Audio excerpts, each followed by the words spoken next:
এখন আপনারা যে প্রতিমা দর্শন করছেন এটি হলো দেশপ্রিয় পার্ক সার্বজনীন।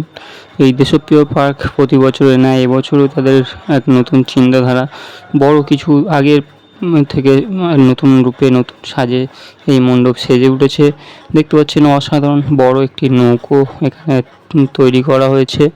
হাজার হাজার মানুষের ভিড় হয় এখানে প্রতি বছরের ন্যায় এবছরও আমরা এসেছি এই দেশপ্রিয় পার্কে পুজো দেখতে। যতই বাড়ছে মণ্ডপে ভিড়ের সংখ্যা অর্থাৎ পাবলিকের সংখ্যাও বাড়ছে, কেন পুজোটা যেহেতু রাতের বেলায় দেখে মজা, কারণ রাতে যে মণ্ডপের আলোকসজ্জা থেকে সমস্ত রকম কারুকার্য রাতের আলোতে সুন্দরভাবে দেখা যায়, সেই জন্য বেশিরভাগ মানুষই রাতের বেলায় বেরোয় পুজো দেখতে। সারা রাত ঠাকুর দেখে তারা দিনের বেলায় বাড়ি ফেরে। এটাই হলো কলকাতার দুর্গাপুজোর একটি রোমাঞ্চকর বিষয়।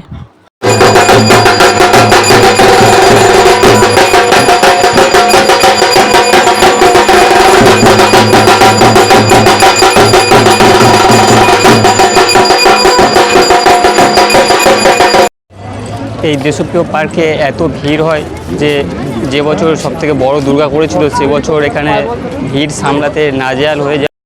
বিশাল জায়গা জুড়ে এই মণ্ডপটি তৈরি করা হয়, বিশেষ করে মাঠের মাঝখান থেকে যে ভাড়া আকারে স্টেজ করে মানুষদেরকে নিয়ে যাওয়া হয় মাঠের মধ্যে, এখানে ভিড়টাকে কন্ট্রোল করার জন্য দেখবেন ঘুরিয়ে ঘুরিয়ে এদিক থেকে ওদিক নিয়ে যাওয়া হয়, যাতে এখানে জনজট মানে পাবলিকের ভিড় যা বেশি হলে তাদের এখানে আটকানো যায়।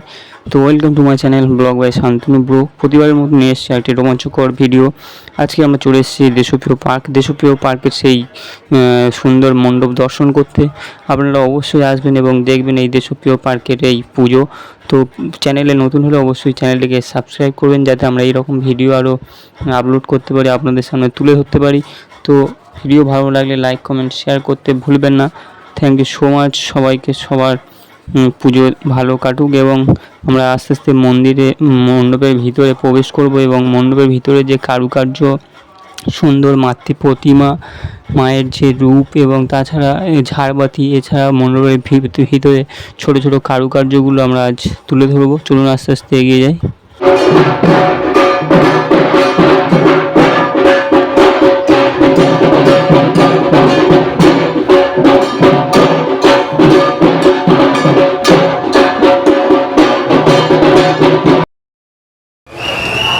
দেশপ্রিয় পার্কে খুব সুন্দর একটা দৃশ্য, এখানে মাতৃ প্রতিমা খুব সুন্দর দেখতে।